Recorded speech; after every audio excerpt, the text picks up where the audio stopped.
Magandang hapon po. Magandang hapon sa inyong lahat. Today is May 14, 2026. Time check po tayo, 2:46 in the afternoon. Tuloy po tayo sa ating pag-aaral ng mga salita ng Diyos ng Ebanghelyo, Lectio Divina.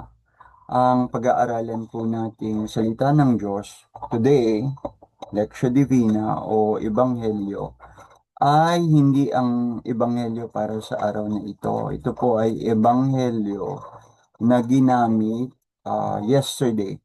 Okay. Noong May 13, 2026. Yan po yung ebanghelyong magiging gagamitin ko bilang tema ng aking pagbabahagi. Tulad ng dati, bago po tayo magsimula, inaanyayahan ko po kayong lahat na ako'y samahan sa ating munting pananalangin. Sabay-sabay po tayo. In the name of the Father, and of the Son, and of the Holy Spirit. Amen.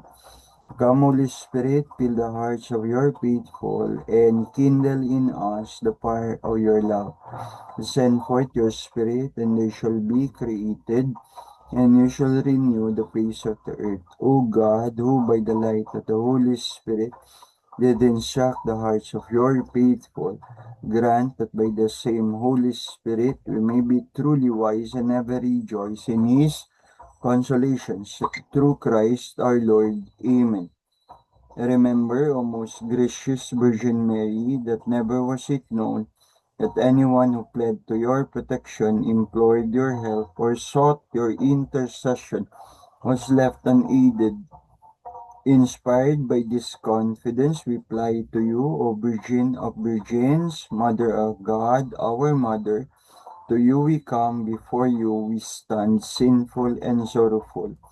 O Mother of the Word incarnate, Jesus, despise not our petitions, but in your mercy hear and answer us. Amen. Glory be to the Father, and to the Son, and to the Holy Spirit, as it was the beginning, is now, never shall be, world without end. Amen. In the name of the Father, and of the Son, and of the Holy Spirit. Amen. Muli po, magandang hapon sa inyong lahat. Salamat po sa inyong pakikiisa sa ating pambungad na panalangin. Actually, nagawa ko na to eh. Tapos na sana to eh. Ang layo na nung narating ko ng aking sharing. Kaya lang biglang nagloko yung audio ng aking computer. Nangyayari talaga, no? Naglolo ko yung mga ginagamit ng aking computer, yung aking audio, yung aking video. Tapos sa sana to. So, kinailangan kong ulitin. And so, ipagdasal nyo po ako. As we are working for God, as we are working for God, the enemy, the evil one, the Satan is also working double time.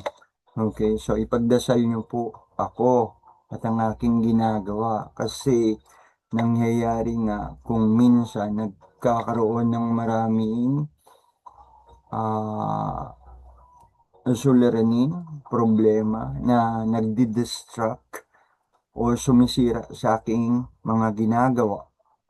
And so again, as we are active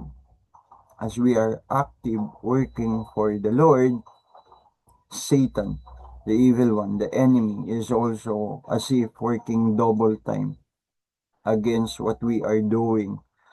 And then also, bago ako magsimula, sabihin ko na rin po sa inyo na maraming idea, maraming insights na naibabahagi ko ay hindi naman original na akin. It's a mixed thing. Okay? Magkahalong bagay. Okay? Minsan, taken from or borrowed from sa mga uh, sa mga sermon, sa mga homily, sa mga writings ng ating Katolikong simbahan. I borrowed them from the sharing, from the homilies, from the sermons of many of our fathers, especially. both living and the dead, ha? Okay. So, dahil borrowed ko sila, I find without trouble, without the trouble of marami pang annotations, marami pang annotations. Alam ko naman na they would not mind, for we share the same purpose, the purpose of for evangelization. At tulad nyo nakikita nyo sa likuran, yan po ang altar image ng Diocesan Shrine of Jesus the Divine Word. Okay. So, ibig sabihin, hindi po lahat ng na ibabahagi ko ay status o tayo ng mga SBD. Muli ko pong sabihin sa inyo, ang altar na ginagamit ko bilang background ay ang altar ng Society of the Divine Word, Diocesan Shrine of Jesus Divine Word sa Quezon City. Pero hindi ibig sabihin na ginagamit ko yan ang aking mga pananaw, ang aking mga naibabahagi ay sumasalamin sa buong SBD themselves. Okay, hindi po ako SBD. May mga kaibigan lang po ako talagang SBD. Okay, mga pari, brothers, okay, mga seminarians. So, iyan po. Okay, sinabi ko bilang introduction. Okay, kung sinabi ko kasi, just in case magkamali ako, hindi nyo sila masisi. Okay, hindi nyo sila masisi sa aking pagkakamali. Okay, parang ano yun, values. Okay, gospel values caught, not only taught. Okay, values, gospel values caught, and not only taught. Sa values education, sinasabi, values are not actually taught, but they are caught. And so I caught, I only caught values that was also once shared. Okay? Pero sa kasalukuyang panahon, sinasabi may pagbabago dyan. That values are both. Pareho ang values. Both of them are caught and taught. Okay? Na ituturo at ngayon, na-assimilate na isa sa buhay. So tuloy na po tayo. Tapos na tayong magdasal. Ang ebanghelyo nga po na ating pag-aaralan para sa araw na ito ay ang ebanghelyo tungkol sa kahapon, May 13, 2026. At hindi ang ebanghelyo tungkol at hindi ang ebanghelyo para sa kasalukuyan, May 14, 2026. Simulan na po tayo. Babasahin ko ang ebanghelyo, pagtiwalaan nyo na lang po ako sa aking binabasa. Okay, hindi ko na i-share screen kasi nakita ko kahit i-share screen ko naman, hindi rin naman mabasa kasi blurred. Okay, simulan na po tayo. A proclamation of the Holy Gospel of our Lord Jesus Christ according to Saint John chapter 16 verse 12 to 15. Okay. Glory to you, O Lord. Jesus said to his disciples, I have much more to tell you, but you cannot bear it now. But when he comes, the Spirit of truth, he will guide you to all truth. He will not speak on his own, but he will speak what he hears, and will declare to you the things that are coming. He will glorify me, because he will take from what is mine and declare it to you. Everything that the Father has is mine. For this reason I told you that he will take from what is mine and declare it to you the gospel of our salvation. Praise to you, Lord Jesus Christ. So yan po yung ebanghelyo kahapon. Ang ebanghelyo kahapon, mabilisan, ay ang pagsasabi ni Jesus na isusugo niya ang kanyang banal na spirito, na isusugo ang banal na spirito, na isusugo ang banal na spirito, the spirit of truth. And this spirit of truth na isusugo ay gagabayan tayong lahat sa katotohanan. Gagabayan tayong lahat sa katotohanan. So the triune God, God the Father, God the Son, and God the Holy Spirit, isusugo ang banal na spirito, ang spirito ng katotohanan, at ang spirito ng katotohanan na ito na isinugo ay gagabayan tayo sa lahat ng katotohanan. Sinabi ni Jesus, ng ating Panginoong Jesus, sa kanyang mga disipulo at sinasabi rin sa atin. Okay? So, simula na po tayo. I can perceive that you don't love me anymore. Nalalaman ko, nararamdaman ko na hindi mo na ako mahal. At ang tugon, totoo, you are right about it. I don't love you anymore. And ako, myself, nakakita na ako ng ibang mamahalin. You yourself find another else to love to. Ikaw din, maghanap ka na rin ng ibang pag-ibig mo. Ako'y nakatagpo na ng ibang pag-ibig sa iba at totoo na hindi na kita mahal. It can be one of the most hurting, isa sa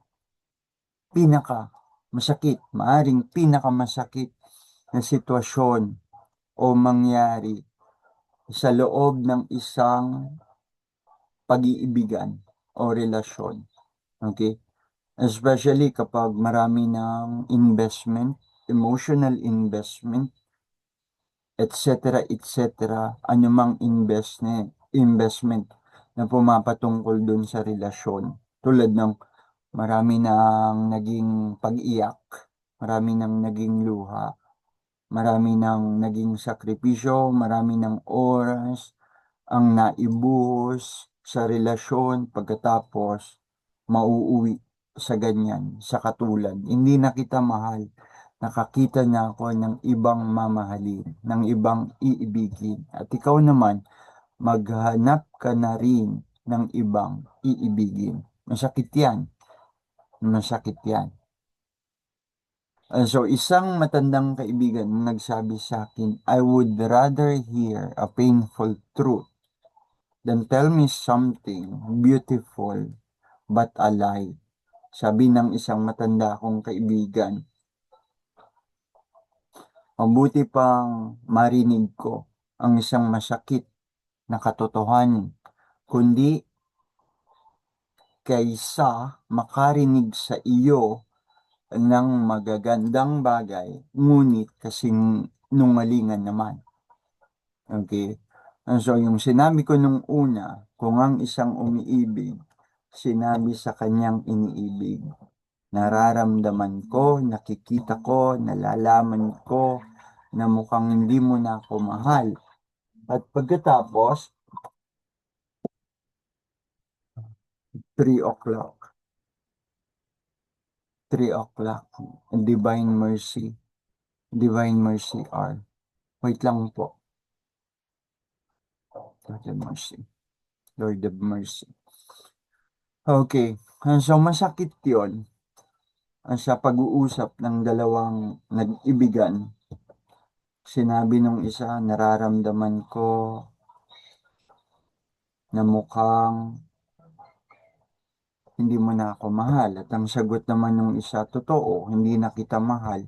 Nakakita na ako ng ibang iibigin. Ikaw din, maghanap ka na ng ibang mamahalin mo. Ang sakit. Okay? So sabi ng isang matanda kong kaibigan, muli, sabi sa akin, mas gugustuhin pa niyang makarinig ng isang katotohanan na masakit kaysa makarinig siya ng magaganda, ngunit kasinungalingan naman. So, nai-relate ko lang yan, yung sitwasyon na yan. Okay, nai-relate ko lang yung sitwasyon na yan. Dahil nakadugtong ito o may connection ito sa ebanghelyo ng aking nagiging tema sa pagbabahagi. Okay, nagiging tema. Nagiging tema ng aking pagbabahagi. So, I have much more to tell you, but you cannot bear it now. But when He comes, the Spirit of truth, He will guide you to all truth. Okay. Sabi na ibahagi ko lang na may connection sa ating ebanghelyong iyan. Okay. Sa isang relasyon na marami ng naging investment, one of which is emotional investment. Marami ng iyak, marami ng naging luha, marami ng, at hindi na emotional, marami ng naging sakripisyo, marami ng oras ang naibuo sa relasyon. Pagkatapos, mauuwi sa ganyan, sa katulad, masakit talaga yan. Okay. Isang katotohanang masakit. Isang katotohanang masakit. Tapos na. Tapos na. Okay. Tapos na tayo. Masakit. In the gospel of yesterday's mass, kahapon, nangungusap si Jesus sa kanyang mga disipulo at sa atin. When the Spirit of truth comes, He will lead you to the complete truth. Take note of the leading to the complete truth, not into partial truth. Okay? From the book of the Evangelist St. John, chapter 8, verse 32, Jesus then said to those Jews who believed in Him, sinabi ni Jesus sa mga Hudyong naniwala sa Kanya, if you remain in my word, you will truly be my disciples, and you will know the truth, and the truth will set you free. Itong mga salita ng Panginoong Jesus na ito, okay, ito ay nakadugtong din naman sa kalayaan, freedom, okay? Truth and freedom. The connection of truth to freedom, or the connection of freedom to the truth, okay? To the truth. Okay. Not simply not simply freedom, but true freedom. Okay, tunay na kalayaan. May mga kalayaan kasi na sinasabing kalayaan namin ito, kalayaan ko ito, na ipinagsisigawan. Pero kung minsan ang mga kalayaan din namang ito na sinasabi ipinagsisigawan, na aking kalayaan nakakasama sa iba, nagbibigay sama sa iba. Hindi yun tunay na kalayaan. Okay? Hindi yun tunay na kalayaan. Kundi pang-aabuso sa tunay na kahulugan ng tunay na kalayaan. Okay? So these words of our Lord Jesus records the connection between freedom and truth. Not simply freedom, but true freedom. And with the truth that exists with Jesus Himself, in Him, with Him, and through Him. I am the way, the truth, and the life. Jesus said. So itong katotohanan na ito tungkol kay Jesus, sa mga itinuturo ni Jesus, sino si Jesus, maaari itong malaman ng iba. Maaari itong maipaalam sa iba. Maaari itong maibahagi. It can be known and it can be shared. On the other hand, itong tunay na kalayaan nakadugtong o may relasyon sa katotohanan ay pwede nga ma-achieve. Okay? Pwede nga ma-achieve. Ano ba sa Pilipino yung ma-achieve? Pwede, in other words, ma-attain. Pwedeng mapa sa atin. Yan. Pwedeng mapa sa atin, pwedeng mapa sa iyo, pwedeng mapa sa ibang tao. It can be known, it can be shared. Okay? It can be achieved then also only if we live according to the truth. Totoo ba talaga yung katotohanan na yan na ibinabahagi natin? Totoo ba talaga yan? Totoo ba yung katotohanan na yan? Sinasabi nating sumasa atin. Ang mundo ay puno ng mga panloloko. May mga tao ding nagsasabi na ang sinasabi nila ay katotohanan. Pero strange ang kanilang mga teachings, strange ang kanilang mga doctrines. Okay? Ang katotohanan, ang katotohanan tungkol kay Jesus, sa mga turo ni Jesus, ay pwedeng mapa sa atin, pwedeng mapa sa iyo, mapa sa akin, mapa sa ibang tao. It can be shared, it can be it can be known, it can be known to others. Okay? But one way of which itong katotohanan na ito ay hindi malaman ng iba, hindi mo malaman, hindi nila malaman, o hindi ko rin naman malaman dahil may mga taong sinasarili o sinarili ito. Because sometimes people who possess this truth, sinasarili lang. They keep it only for themselves. Parang nagiging makasarili, parang nagiging selfish. Sabi ng iba, personally mine, and mine alone. Ayan, dyan tayo magkaroon ng problema. Kapag ginawa natin masyadong personal, na akin at akin lang, may selfishness, thinking over only of one's comfort. Niisip lang ang sarili. Why should I? Bakit ako mag-share ng tungkol dyan? Mas madali, mas komportable, mas madali, mas komportable. Kung ako, I will only mind my own business. If I only mind my own thing, mas madali. It is more easy, it is more comfortable to mind my own business, to mind my own thing. Why will I care about something na magbabahagi ako tapos mapahamak ako? Baka mapahamak naman ako dyan. So, ganun. So, ganun. May pagka selfish, may pagka makasarili, na sarili lang ang iniisip.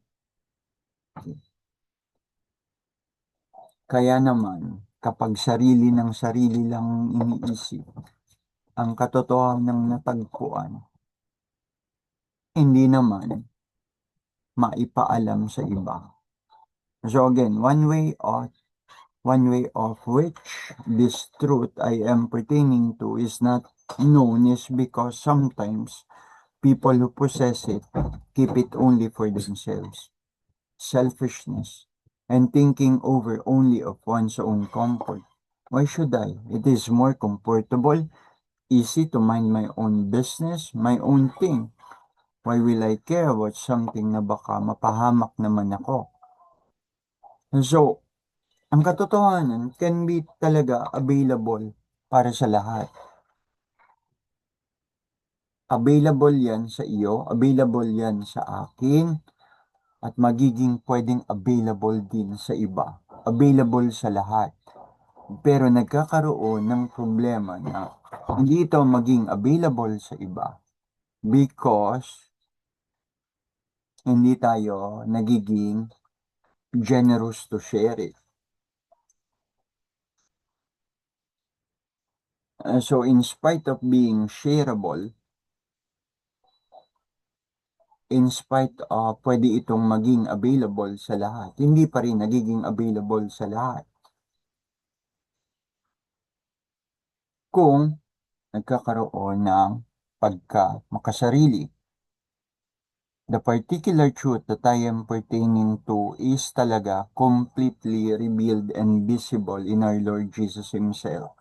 Si Jesus ang tinutukoy ko pong katotohanan na si Jesus, I am the way, the truth, and the life. And so itong truth na tinutukoy ko, ito'y completely nakikita natin sa kung sino si Jesus, ano ang mga tinuturo ni Jesus. From the book of St. John, chapter 14, verse 6, Panginoon, ikaw po ang katotohanan at pabanalin mo po kami sa katotohanan. Veritas, veritas. Nagdadasal tayo ng ganyan, veritas. Pabanalin mo po kami sa katotohanan. Sa in philosophy and in the academia, veritas represents the pursuit of objective truth and intellectual honesty. It is a guiding principle in scientific research, scholarly inquiry, and ethical decision-making, emphasizing accuracy, evidence, and integrity.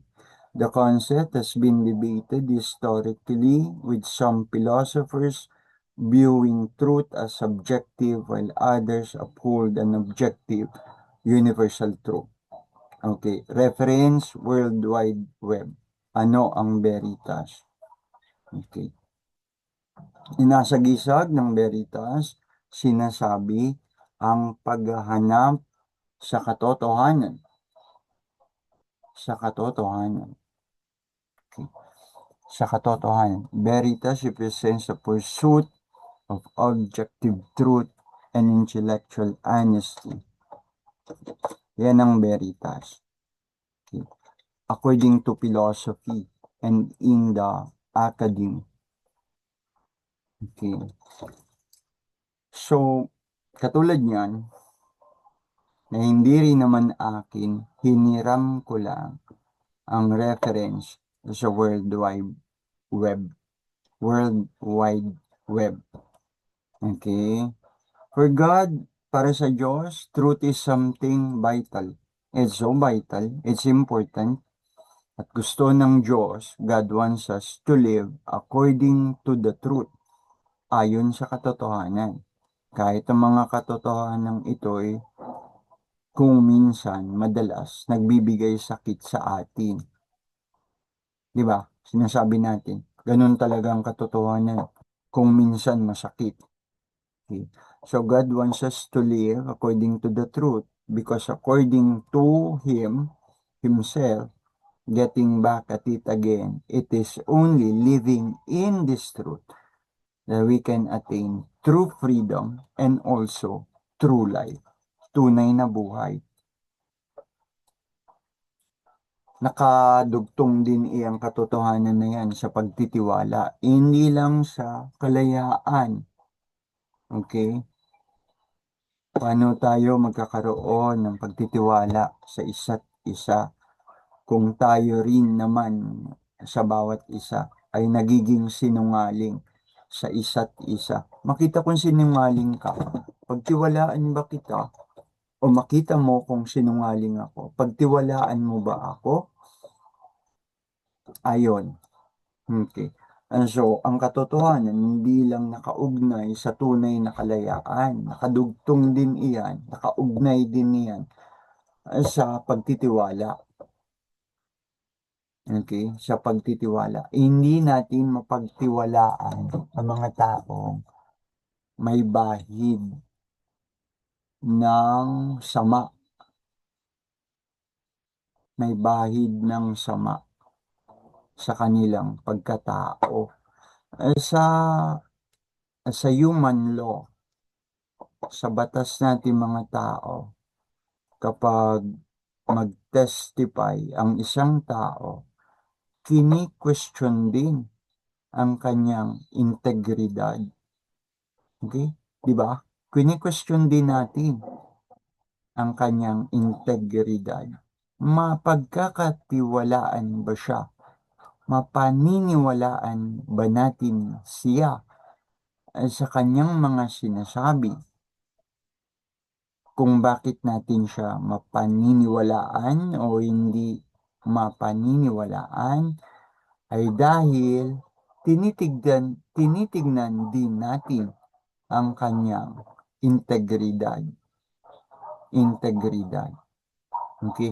Ang katotohanan ay tulad ng isang liwanag, tunay na liwanag na kahit itago man natin, pagtakpan man natin ito ng pagtakpan, ito'y malalaman, ito'y makikita at makikita. Kahit ilagay man natin ito sa pinaka madidilim na sulok ng isang lugar. At higit pa itong makikita habang ilalagay natin ito, kung inilalagay natin ito, itinatago natin ito kahit na sa pinaka madidilim na lugar. Malalim po ba? Ganito, isang tao namumuhay ng todo sa dilim o kasamaan at pagkatapos makararating sa kanya o dumarating sa kanya o dumating sa kanya ang Diyos, halimbawa sa kanyang salita, sa kanyang mga aral at siya'y nagbago, yun.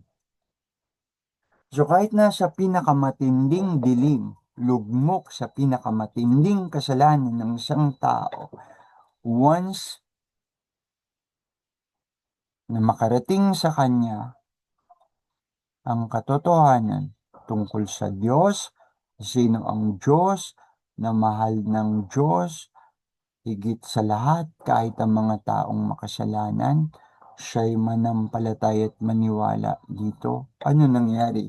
Pagkatapos, nagkakaroon ng pagbabagong panloob, pagbabagong pangkaisipan, pagbabagong pangkalooban, at tuluyan, pagbabagong buhay.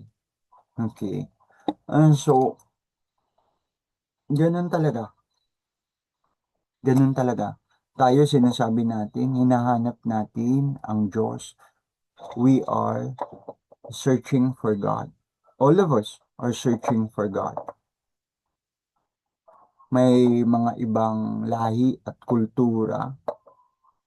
Okay, katulad nung salita ng Diyos, kung paano ginamit ni Paul yung nakita niya na dedication to an unknown God, ay ibig sabihin na yung mga tao na iyon, para kay Paul, naghahanap talaga din sila ng Diyos. Naghahanap din talaga sila ng Diyos.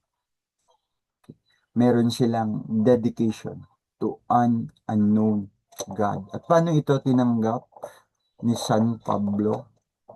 Hindi niya sila inusig.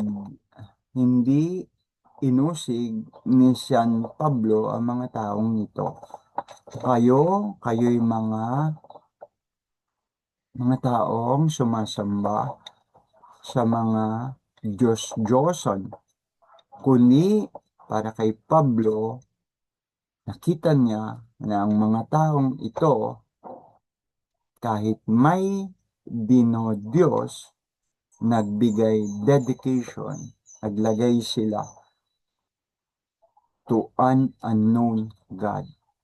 Para kay Pablo, nakita niya na mga taong ito may mabuting intensyon na naghahanap sa Diyos. Na naghahanap sa Diyos. Kahit meron silang dedication sa isang Diyos na ayon sa kanila ay hindi nila kilala. Okay? Again, ang katotohanan ay tulad ng isang liwanag. Tunay na liwanag, itago man natin ito ng itago, pagtakpan man natin ito, ito'y makikita at makikita, malalaman kahit ilagay man natin ito sa pinaka madidilim na sulok ng isang lugar. From the book of the evangelist Saint Matthew, chapter 5, verse 13 to 16, anong sabi? Kayo ang asin at liwanag ng sanlibutan. You are the salt of the earth, but if the salt loses its saltiness, how can it be made salty again? It is no longer good for anything except to be thrown out and trampled underfoot. You are the light of the world. A town built on a hill cannot be hidden. Neither do people light a lamp and put it under a bowl. Instead, they put it on its stand and it gives light to everyone in the house. Simply to say, the calling is for us to be the salt of the earth. Ano ibig sabihin nun? May silbi, may gamit. Okay? Ang asin ay tumutulong upang hindi mabulok. Hindi mabulok ng isang bagay. Nakakatulong ang asin. Okay? Yung mga dried fish, yung mga tuyo, kahit yung mga karne, asinan mo, lagyan mo ng maraming asin, hindi siya basta-basta mabubulok. Sa panahon nila noon, mahalaga din ang asin dahil yan din asin na iyan ang ginagawang pasweldo sa mga sundalong Romano. Okay. Yun. Magkaroon ng silbi. You are the salt of the earth. But if the salt loses its saltiness, how can it be made salty again? Finding the meaning, the purpose, and after finding the purpose and meaning, then you do something about it na meron kang silbi. You are the light of the world. A town built on a hill cannot be hidden. Ganun din, magkaroon ng purpose at layunin sa buhay. Okay. And life can only have its real meaning and purpose if we spend the rest of it in the service of God and of our neighbor. There are many thoughts, there are many ways of thinking. Sabi ko na kanina, strange teachings, strange doctrines that threaten and rejects the very truth which our Lord Jesus Christ taught. Maraming doktrina, maraming katuruan na hindi tinatanggap o ayaw tanggapin ang katotohanang ipinababatid tungkol sa ating Panginoong Jesucristo. Hindi lang basta hindi tinatanggap, rejecting. Okay? Hindi lang basta rejecting, but also, other than rejecting, nagkakalat pa. Nitong mga strange na katuruan at mga doktrina. Mag-ingat, be cautious, exercise caution kung paano with the way how we accept things. Hindi lahat ay kailangang tanggapin. Okay. Sabi din naman ng banal na kasulatan, test the spirit.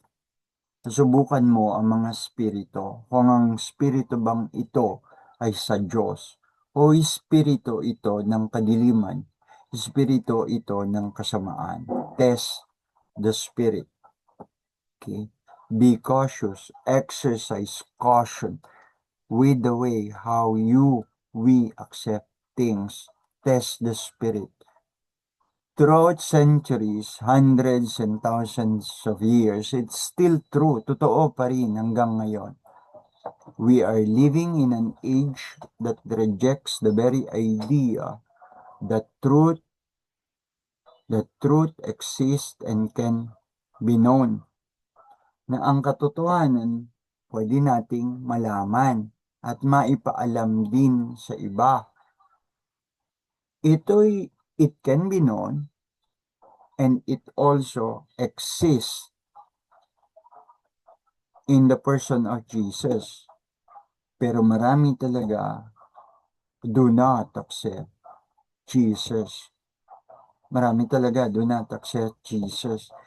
And not only that they don't accept Jesus, nagkakalat pa sila ng mga kasinungalingan laban sa mga katotohanan tungkol kay Jesus. Okay? So itong salita ng Diyos, the Holy Scripture, it can disturb us. It can disturb us. The Word of God convicts us. The Word of God corrects us. Okay? It disturbs us. It convicts us. It corrects us. Not only that, the Word of God encourages us. Hindi lang pinalalakas ng salita ng Diyos ang ating mga kalooban tungkol sa mga bagay na dapat nating gawin. Ginugulo din niya ng ating loob. Sa anong punto namumuhay ka sa kasalanan at makararating sa iyo anong sinasabi ng Diyos tungkol sa pamumuhay sa kasalanan? May nakaambang parusa o hindi ka ba ma-disturb?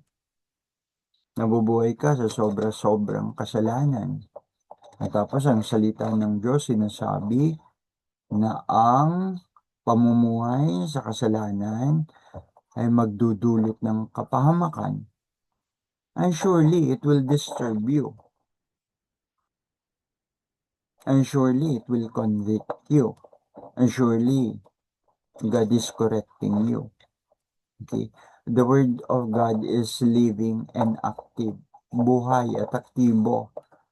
Ibig sabihin, meaning it is alive, it is makapangyarihan, it is powerful, and it is effective in accomplishing the purposes of God. Ano bang layunin ng Diyos? At iyang layunin ng Diyos na iyan na nga iligtas tayo sa dilim at kasalanan, yung layunin na yan ay mangyayari na malimit at lagi dahil sa kapangyarihan ng kanyang mga buhay na salita. The Word of God accomplishes God's purpose. It penetrates the heart. It discerns our thoughts, our intentions, our motives. Okay? Hindi ang isang preacher, ang isang homily, hindi ang isang sermon ang mag-disturb sa'yo, ang hindi magko-convict sa'yo. Higit sa lahat, yes, maaari, pero higit sa lahat, ang salita mismo ng Diyos ang siyang magdi-disturb sa'yo, ang siyang magko-convict sa'yo, ang siyang magko-correct sa'yo. Okay. It is the very Word of God Himself. It is the Holy Scripture. Not absolutely the sermon, the homily of a particular priest or pastor. Okay. This Word of God penetrates our heart. It discerns our thoughts and intentions. That is the meaning of living and active. Hebrews chapter 4 verse 12. For the word of God is living and active, sharper than any double-edged sword. It pierces even to dividing soul and spirit, joints and marrows. It judges the thoughts and intentions of the heart. The term living indicates that God's word is not merely something, a thing of the past, historical record, but possesses life because God Himself is living. Buhay ang Diyos. At dahil buhay ang Diyos, makapangyarihan din ang kanyang salita, babaguhin tayo niyan. Kaya kanyang baguhin, babaguhin tayo niyan. At babaguhin kahit na sino man, kahit silang mga namumuhay na sobrang kasalanan o kadiliman. It is dynamic, capable of producing a spiritual life and transformative. It is transformative to anyone who believes. To anyone who believes. Magagawa nitong papanibaguhin ang sinuman, ang puso't isip ng sinuman, ang buhay ng sinuman. Katulad ng isang sabi, the word of God is like a seed. The word of God is like a seed. When planted in a fertile ground or soil, God's word produces life in those who received it with faith. Matthew chapter 13 verse 1 to 23. 1 Peter chapter 1 verse 23. The term active conveys that God's word is powerful and effective, accomplishing the purpose for which it is sent. It is not passive. It works to convict, to guide, to correct. Ayun na. To convict, to guide, to correct, and to transform individuals, penetrating deeply into the inner thoughts, motives, and intentions of the heart. Again, reference, World Wide Web. World Wide Web. So, puntahan natin to.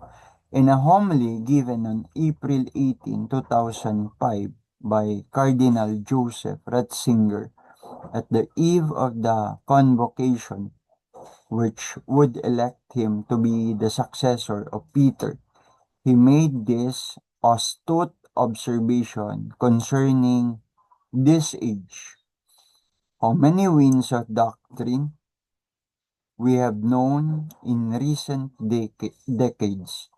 How many ideological currents, how many ways of thinking, the small boat of thought of many Christians has often been tossed about by these waves of many winds of doctrine, thrown from one extreme to another, from Marxism to liberalism, even to libertarianism, from collectivism to radical individualism, from atheism to a vague religious mysticism, from agnosticism to syncretism, and so forth.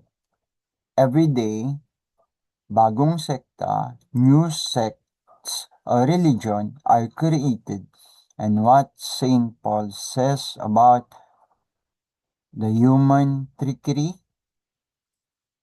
ay nagkakatotoo. It comes true na ang mundo ay puno ng mga panloloko. Be cautious. Be cautious. Okay. Test the spirit. So, every day, again, new sects are created, and what St. Paul says about human trickery ay nagkakatotoo, comes true, with cunning which tries to draw into so much error Ephesians chapter 4:14. Having a clear faith based on the creed of the church is often labeled today as fundamentalism. Fundamentalism ang paniwalaan, ang creed ng simbahan. I believe in God, the Father Almighty, Creator of heaven and earth. And I believe in Jesus Christ, His only Son, our Lord, conceived by the power of the Holy Spirit. That creed of the church, often labeled today as merely fundamentalism, whereas relativism, which is letting oneself to be tossed and swept along by every wind or teaching,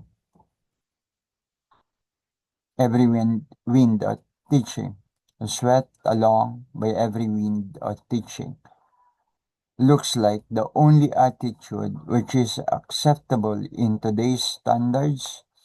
We are moving towards a dictatorship,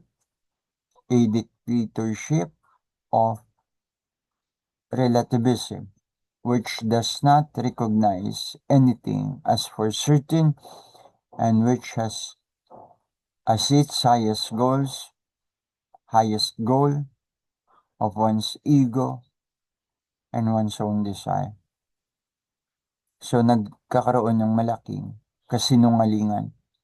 Lumalaganap ang iba't ibang kasinungalingan, ang iba't ibang mga kasinungalingang pagtuturo, mga kasinungalingang doktrina. At kaya naman, araw-araw, everyday, patuloy na nagkakaroon ng mga bagong sekta ng relihiyon, serving one's ego, one's own desire, one's own agenda, one's own interest. As Christians, we are called to expose and reject the dictatorship of mga kasinungalingan of lies and proclaim afresh the truth revealed in our Lord Jesus Christ. It is the only path to true freedom in a world which is enslaved by sin. Ang mundo'y napupuno ng mga panloloko at mga kasinungalingan. Ang mundo'y napupuno ng mga panloloko at kasinungalingan, ng mga taong sinungaling, ng mga taong mapanloko. At tayong mga Kristiyano ay tinatawag na sila'y i-expose na ang kanilang mga itinuturoy huwag tanggapin.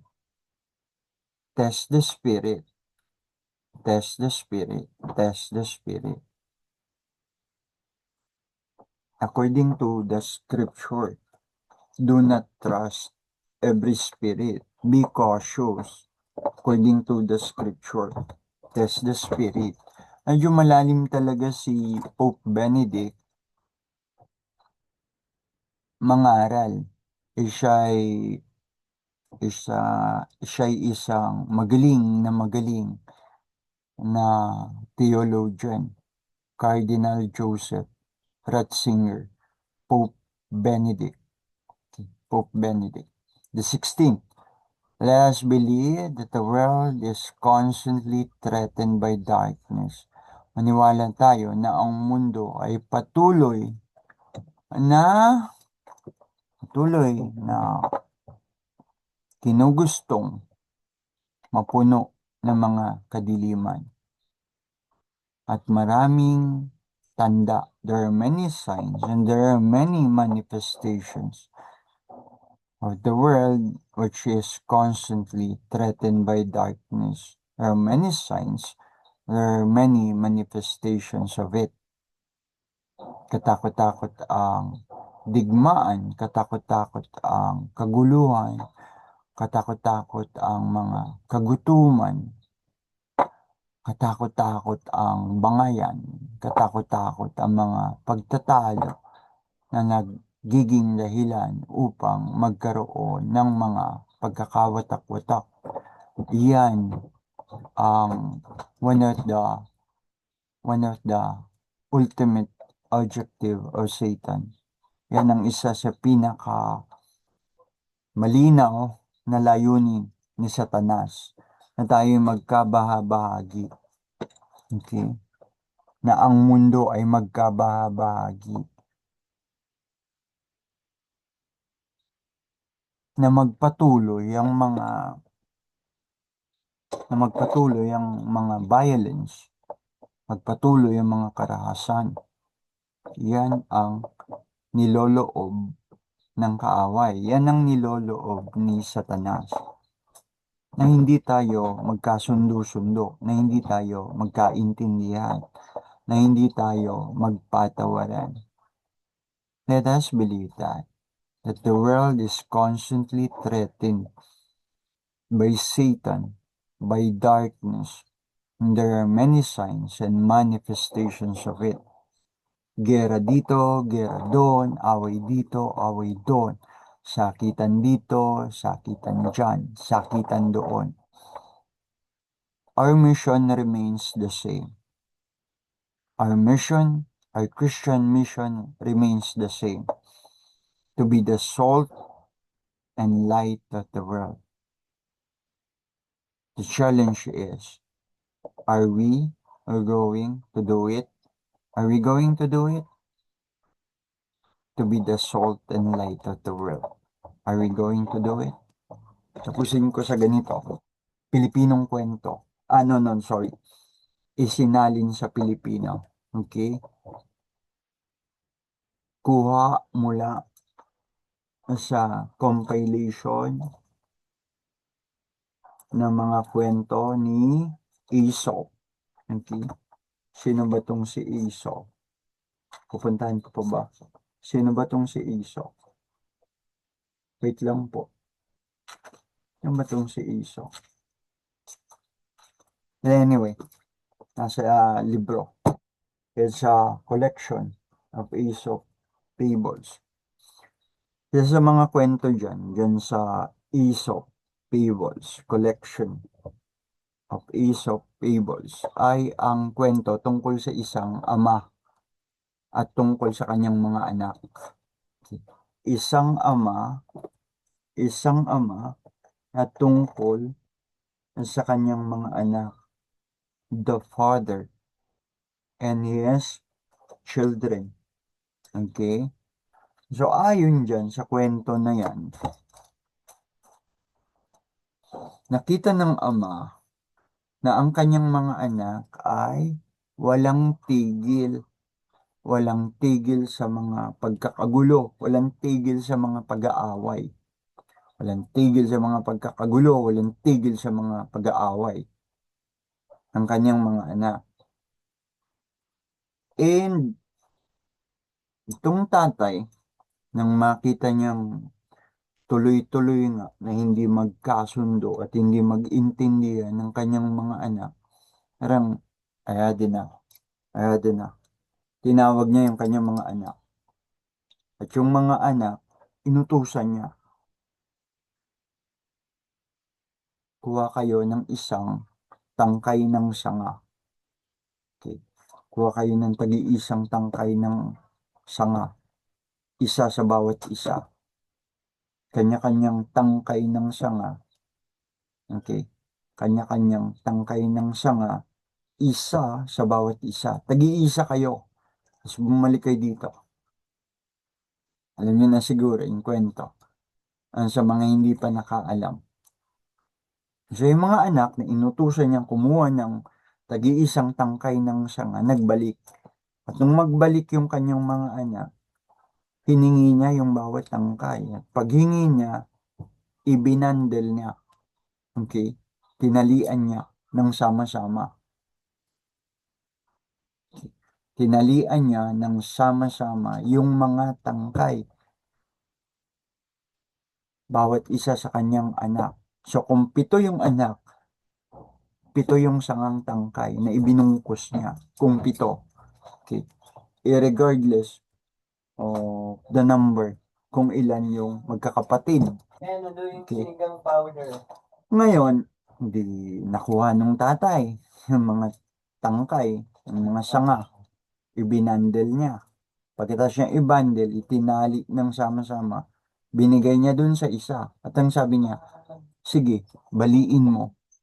Yung nakabundle na yan, yung mga tangkay ng sanga. At hindi ito nagawa nung unang anak. Pagkatapos,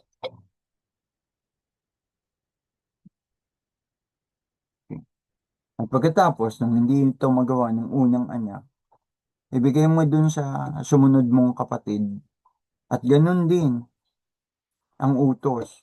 Baliin mo yung mga nakabungkos na yan, tangkay ng kahoy. Di rin mabali. Tuloy-tuloy, dinala dun sa pangatlo. Ganun din, ipinabali, hindi nabali. Ipinabigay sa pang-apat, ipinabigay sa pang-apat. Ang madaling salata, nadaanan lahat ng magkakapatid, napagsabihan lahat ng magkakapatid, na utusan lahat ng magkakapatid, baliin nyo yan. At walang nakabali. Doon sa sama-samang nakabandel na yon ng mga tangkay. And then, kinalas nung tatay yung mga tangkay. Maraming alam ko, nakakaalam na o alam na yung kwento sa mga hindi nakakaalam. So, anong nangyari? Kinalas yung bundle na yan ng mga tangkay. Pagkatapos, ibinalik tagi-isa sa bawat isa. Isang anak, isang tangkay. At pagkatapos, ang sabi ng tatay, ngayon ito naman ang utos, baliin niyo. At ang nangyari, nabali ng madali ng bawat isang anak. Nabali ng bawat isang anak ang bawat tagi-isang tangkay na meron sila. And so, the moral of the moral of the story is unity, pagkakaisa. At paano tayo magkakaroon ng pagkakaisa kung tayo magiging tapat sa isa't isa? Kung tayo magkakaroon ng respeto at unawa sa isa't isa. Pero kung wala tayong respeto o galang sa isa't isa, individualism, katulad ng sabi ni Cardinal Joseph Ratzinger, okay, individualism, madaling kung wala tayong respeto sa isa't isa, walang galang sa isa't isa, walang intindihan sa isa't isa, walang unawaan sa isa't isa, walang mangyayari sa atin. Walang mangyayari sa atin. So ito'y tawag din ng pagkakaisa. At paano tayo magkakaisa? Bukod sa igalang natin ang bawat isa, intindihin natin ang bawat isa, maging tapat tayo sa isa't isa. And you need to say sorry, say sorry. Or when you need to apologize, then apologize. Okay. Sabi, it is the ego, it is the pride, it is the selfishness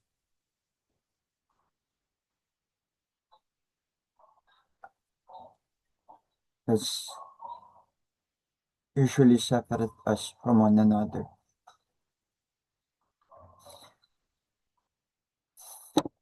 Ang philosophy ni Satanas, ang philosophy ni Satanas, divide and conquer. Divide and conquer.